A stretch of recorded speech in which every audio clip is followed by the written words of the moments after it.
Stop. You haven't subscribed to the channel yet. Subscribe now. We have new stories every day. Now, let's go. I settled back into the plush leather chair, one of many lined up in the lavish reception hall of the exclusive country club we were privileged to be a part of through my ex-father-in-law's substantial fortune.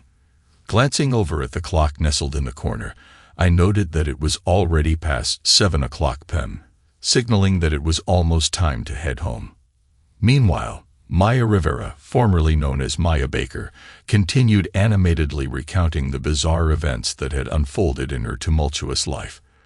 As for me, I'm Mason Baker, a 47-year-old geneticist.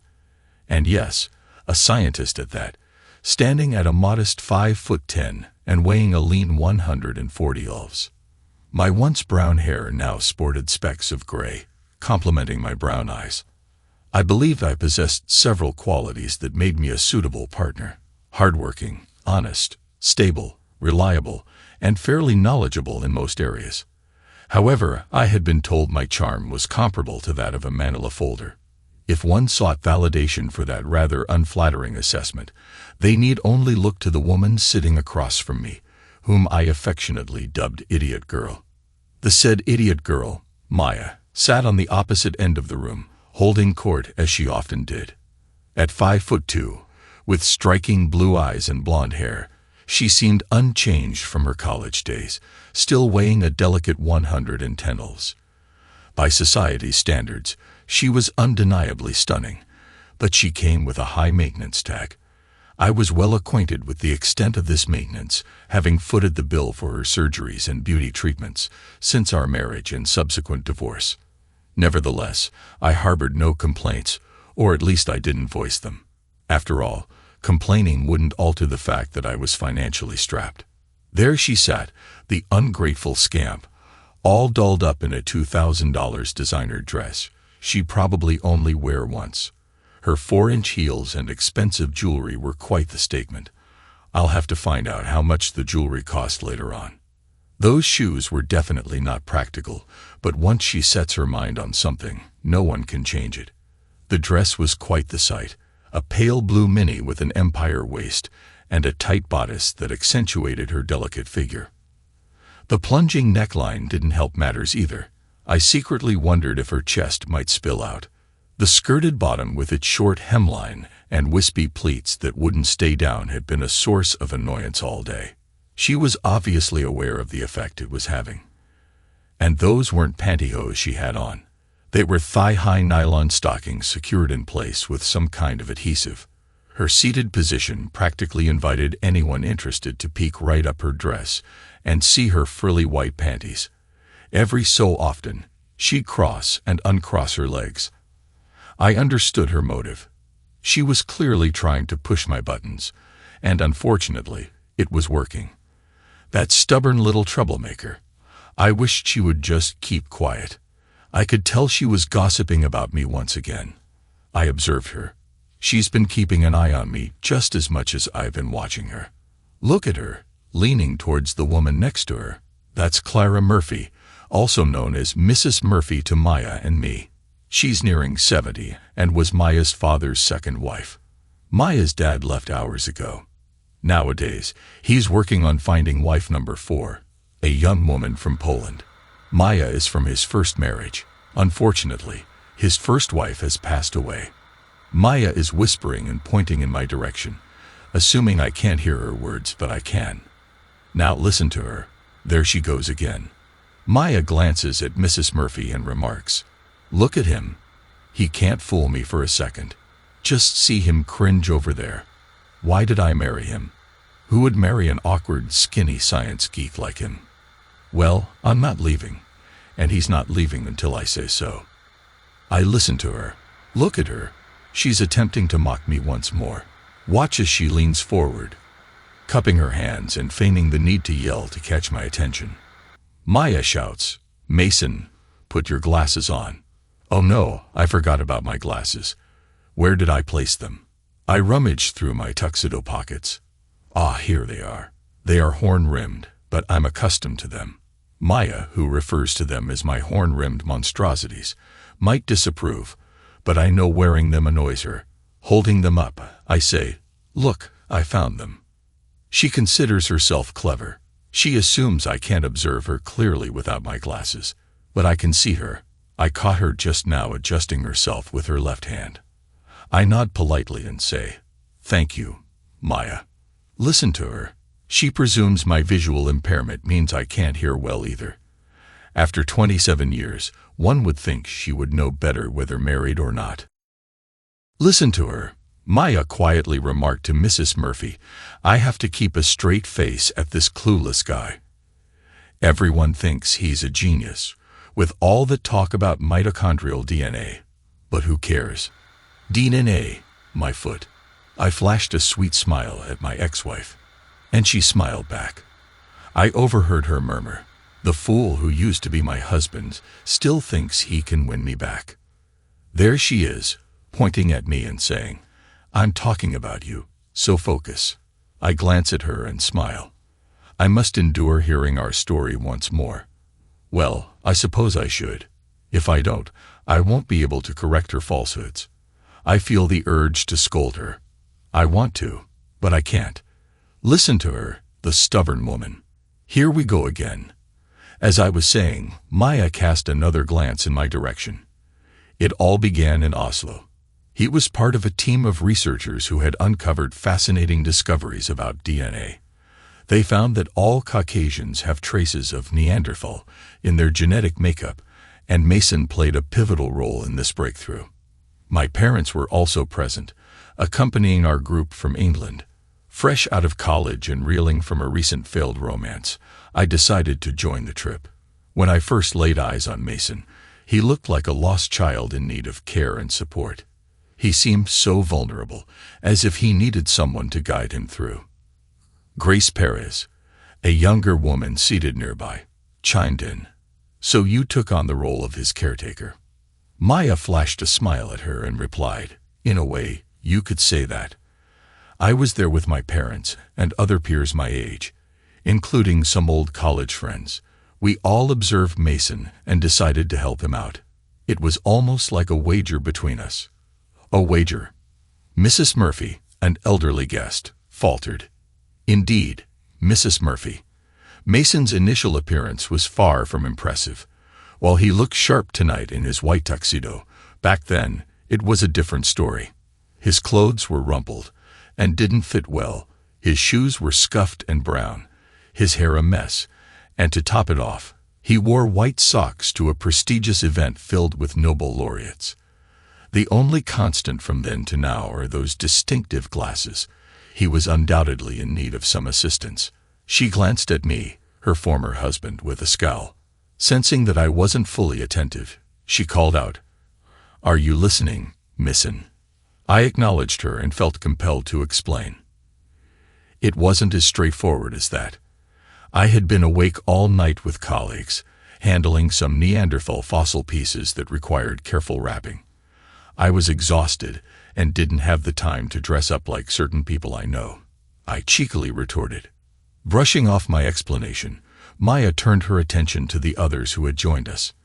Mr. Parker, the country club president, and Marcus Reed, Grace's guest. Maya continued, "Quiet, Mason. You were a mess that day. My friends and I made a bet, and I lost, which made you my responsibility. I had to ensure you were presentable." Mrs. Murphy inquired, "You succeeded, didn't you?" "It wasn't a walk in the park," Maya responded. Grace then questioned, "Did Mason know about the bet?" Maya chuckled. "Not initially. It took a while for him to find out." Perplexed, Grace remarked, "So you ended up with a husband because of a bet?" Maya smiled. "He's no longer my husband." I muttered, "Thank goodness," realizing my mistake immediately. "I didn't mean that," I quickly added, noticing Maya's hurt expression. "She divorced me." Maya, regaining her composure, asserted, "I had to. No respectable wife could have stayed with him." Marcus Reed, unfamiliar with the situation, asked, "I'm lost here." Maya leaned back confidently. "Allow me to explain." As everyone leaned in, I interjected, "What exactly are you planning to explain?"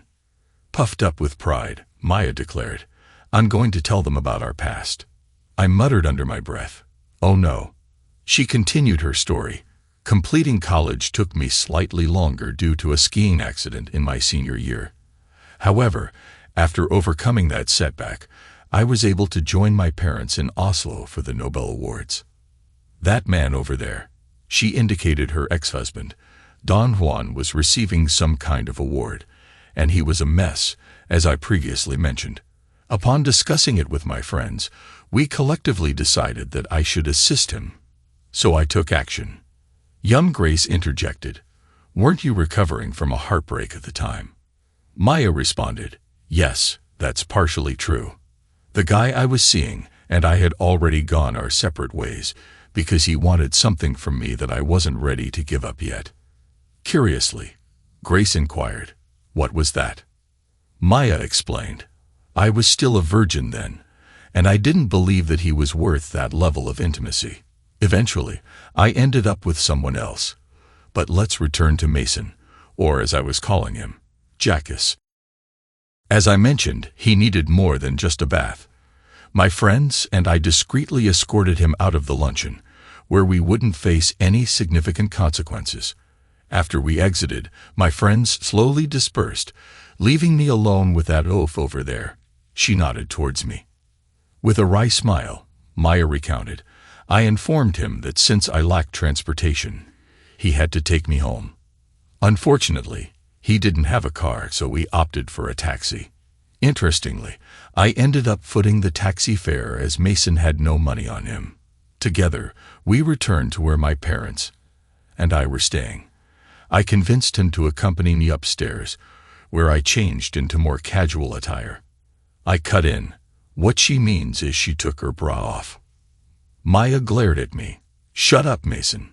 This is my story. Anyway, I took my bra off and changed into a cute mini skirt and white blouse. Then I told him we were going shopping. I took him out and bought him an entirely new wardrobe. Can I add something real quick? I asked. Maya gave me a wary look. Make it brief. This is my story. Sure, I replied. But this is actually our story. Most of you have heard it before, but the gist is Maya tried to play Professor Henry Higgins to my Eliza Doolittle. Reed laughed. Oh, like Pygmalion by George Bernard Shaw. I nodded. Exactly. She gave it her best shot. Maya reclaimed her narrative. I would have succeeded, too, if he weren't so stubborn, she muttered. Still is. Grace joined the conversation, in My Fair Lady, to Professor Higgins. I smiled. Yeah, that was all Maya's doing, too. Maya cut in. Hey, remember whose story this is? We all leaned back, letting her continue. Maya resumed. So I dragged him to a high-end clothing store. My dad's rich, so money wasn't an issue. Just his ridiculous pride. She pointed at me accusingly. But I fixed that. How exactly? Grace asked, curious. Maya grinned widely. I have my ways. Now where was I? Oh yes, the new wardrobe. Then we went to a barber, and I made sure he got a proper haircut. I cleaned him up nicely, except for those idiotic glasses. I can't wear contacts, I interjected. Maya pouted. Tell me about it. So I bought him some new clothes, and with about 2 weeks to spare, started taking him out. I wanted to show him off now that I'd reclothed him. Somewhere along the way, the skinny idiot fell in love with me. I had no idea. He found out I lived in London and got reassigned to a research center in England. By the time I got home after the 2 weeks, he was already there. He had rented a flat, bought a cheap car, and began stalking me. Mrs. Murphy raised an eyebrow. Stalking you, you say? Maya reconsidered. Not exactly stalking. He started calling and asking me out. I told my friends about the American idiot who had fallen for me and kept following me around. Some were the same friends who had tricked me into the bed. They took it a step further. Somehow they convinced me to seduce Loverboy over there to get him to propose. I interjected. I didn't know any of this. Grace asked Maya, did you seduce him? Maya continued. It was like taking candy from a baby. Here's a guy who graduated high school at 15, went straight to university, then to graduate school, and right into research. He knew about intimacy, but had never had a real relationship. Honestly, I sort of felt sorry for him. Within a month, he was head over heels in love with me. Marcus Reed asked, "What happened next?" I sat back, curious to see how Maya would handle this. Maya's tone softened. He really did fall for me. I mean, he truly fell in love. I didn't expect it. Grace nodded. Yeah. Maya's voice grew quieter. He asked me to marry him.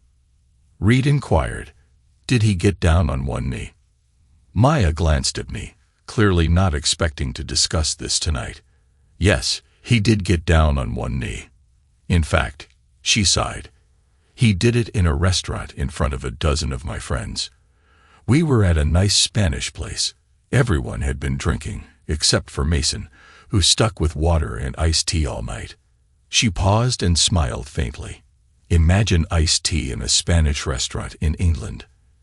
Anyway, almost from nowhere, a musician appeared with a mandolin and started playing something sappy.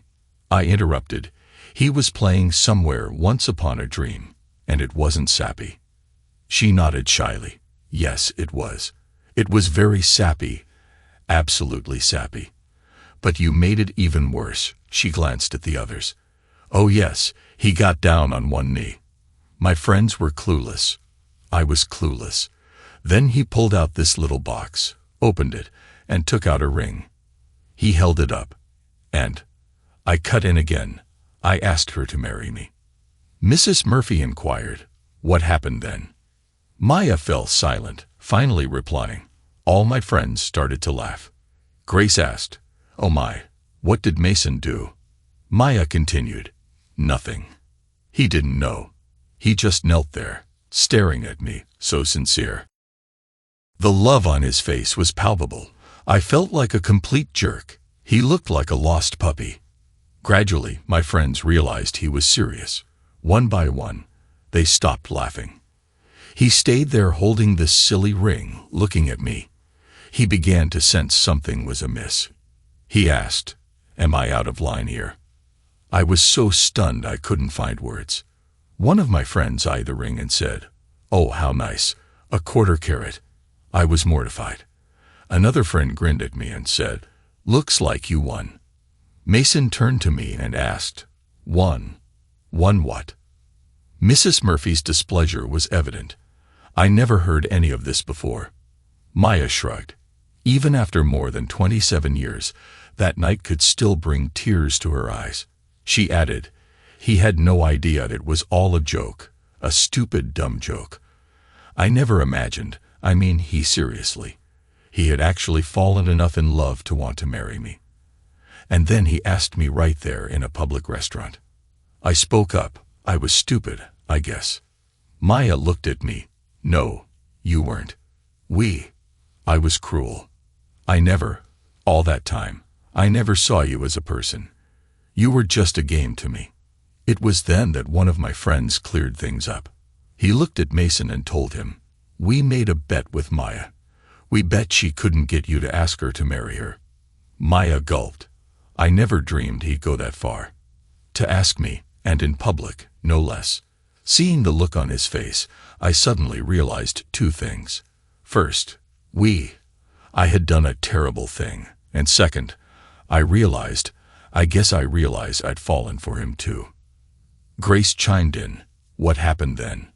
I kept quiet, letting Maya continue. She looked at Grace, then at each of us, ending with me. Even after all this time, I could see she was deeply moved. Maya recounted. Mason, he handled it like a man. He leaned back in his chair, put the ring away, and then said something like, wow, I didn't know. That's a good one. Guess the joke's on me. Then he looked at me, smiled, and said, it's late. I guess I'll be going. He got up slowly, pushed his chair under the table, and added softly, I don't want to spoil the rest of your evening. Maybe you can get a ride home with one of your friends. He then leaned over, kissed my cheek, and walked out of the restaurant. I was stunned as he handed the matron the cash and pointed to our table before disappearing. Reed inquired, "Then what happened?" Maya sighed. "I just sat there, feeling like a complete fool, not just because I had humiliated a wonderful man, but also because it hit me that I wanted that ring, that silly quarter-carat diamond ring. Imagine that. My father is worth millions, and I got 2-carat diamond earrings when I was in grade school." Reed prompted, "You got up and went after him, right?" Maya shook her head, saying, "No, I didn't. My friends were laughing, congratulating me on my prank. Some even joked about how we made a fool of a Yank. I laughed along with them, but I cried too, not from laughter, but because I felt a deeper, different pain." Curious, Grace asked, "What happened next?" Maya continued, "We stayed for another hour or so, then I went home alone. I called his flat, but there was no answer. The next day, I went to see him, only to find out he had already left. I went to the university where he had been doing his research, and they told me he had already been there, quit, and was returning to the States." Reed asked, "What did you do then?" Maya replied, "First, I went home and had a good cry. Then I called Heathrow, but he hadn't booked anything there.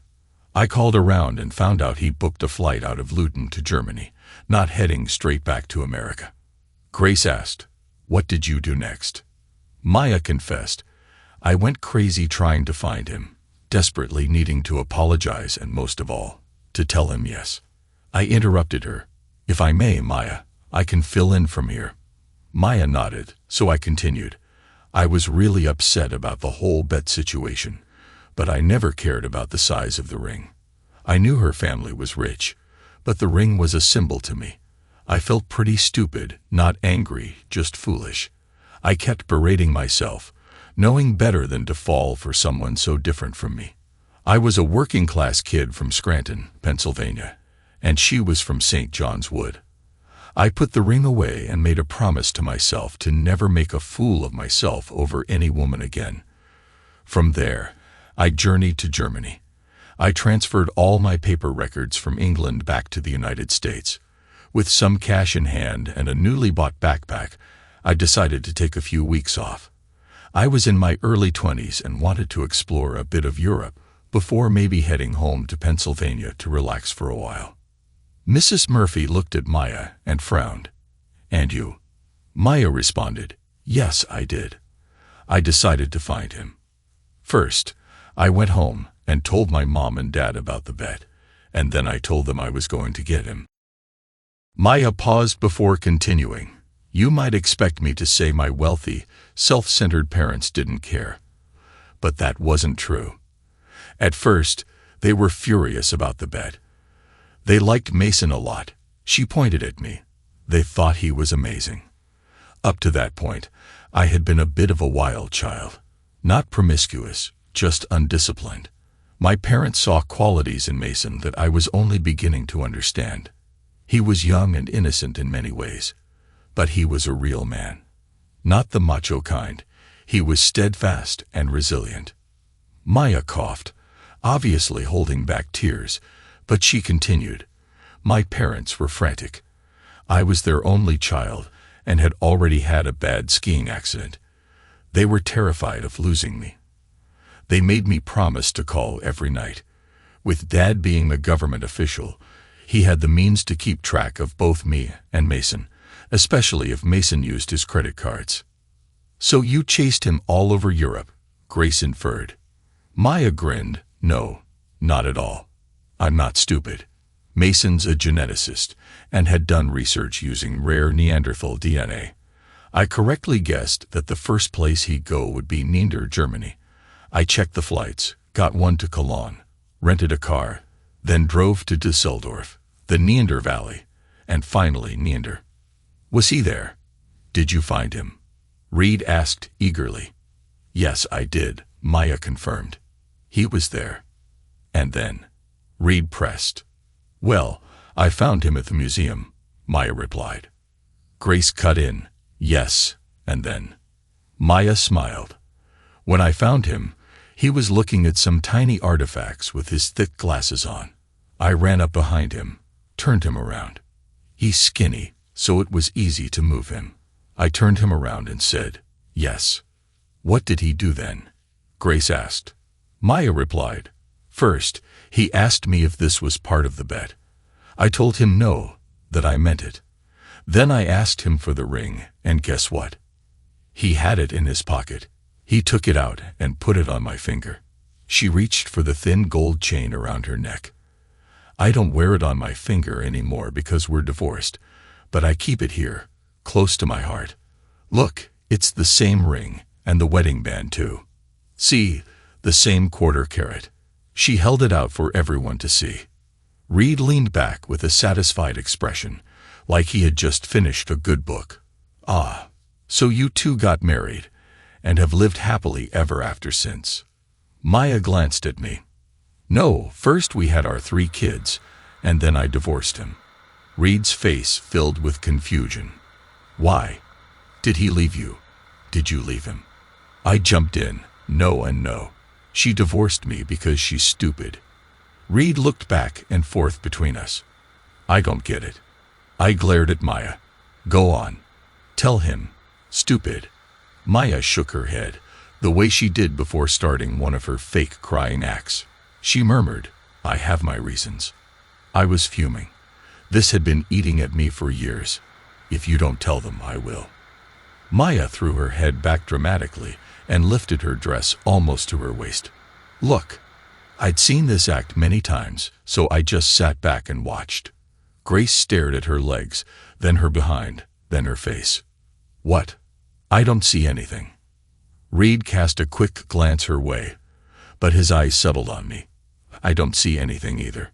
Maya adjusted her dress back down. "I have a degenerative neuromuscular condition." Grace looked bewildered. "You have something like multiple sclerosis, so you divorced your husband. That makes no sense. He didn't give it to you. He couldn't." I clapped my hands once in mock applause. Another intelligent remark. Grace stared at me, unsure if I was being sarcastic or mocking her. Reed interjected, "I still don't get it." I attempted to clarify. "It's not MS. It's related to a skiing accident she had in college, which has progressively worsened over time. We've been dealing with this for years, and we've exhausted all surgical options." Maya added more fuel to the fire. "I can never get better. I'm going to end up confined to a wheelchair or bedridden, a helpless invalid." I turned my head sideways. She's on one of her stupid binges again. Maya spoke up once more, her voice tinged with desperation. "Don't you see? I'm a cripple. I can barely walk." She gestured to a young man standing in the shadows of the corner. "That's our son. He's here to take us home." "That's my wheelchair." She pointed to the chair beside him. "Maybe you didn't notice, but both before and after the wedding, Mason had to half carry me in and out of the church. I can only walk a few steps. I can't do anything by myself anymore. Mason has to do everything." I raised my arm and motioned for our son, Robert, to come over. He started wheeling the chair toward us. Reed scratched his head incredulously. "Honestly, Mrs. Baker or Ms. Rivera, or whoever you are, that's the most ridiculous reason for a divorce I've ever heard." I raised my right hand, forming a fist. "I agree. I wholeheartedly agree." Maya seemed on the verge of tears. "You don't understand. Mason, this idiot here, leads an active life. He needs a whole woman, someone he can share those activities with. We used to go skiing, mountain biking, scuba diving, rock climbing. Now we can't do any of those things because of me." Grace interjected, "So you two live apart, but for events like today's wedding," she said, referring to our older daughter's wedding, "you come together." I laughed. "Not at all. In a few minutes, we will both be getting into her specialized vehicle. Robert will drive us home. We'll go upstairs as we always do, and later tonight, we'll entertain each other in bed.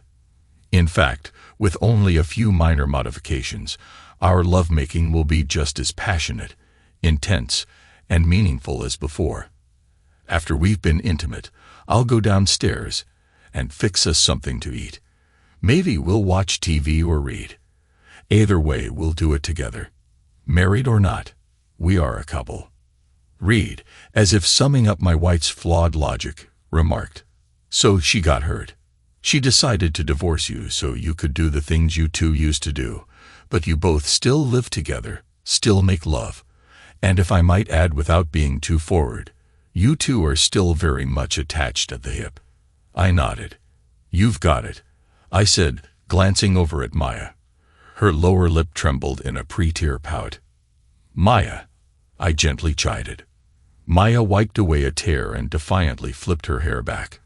Mr. Parker, the club president, smiled. Mr. Baker, Ms. Rivera, if it's all right with you, we'd like to finish cleaning up so our people can go home. It's been a busy day for them. Knowing Cameron Parker well, I responded, Sure, I apologize for overstaying. I walked over and scooped my wife into my arms. Smiling at my son, I added, Looks like I'll carry her to the car. Maya wrapped her arms around my neck. Sorry, Mason. I think I'm a bit tired, maybe too tired for church tomorrow. I kissed the top of her head. That's okay, sweetie. We were in a church today. Then I paused. Do me a favor, will you? What's that, darling? She asked. Marry me again, I proposed. She replied wistfully, No, but if we hurry home, I'll. She leaned up and whispered in my ear. I kissed her head again. Okay, I'll let you, but only if you let me.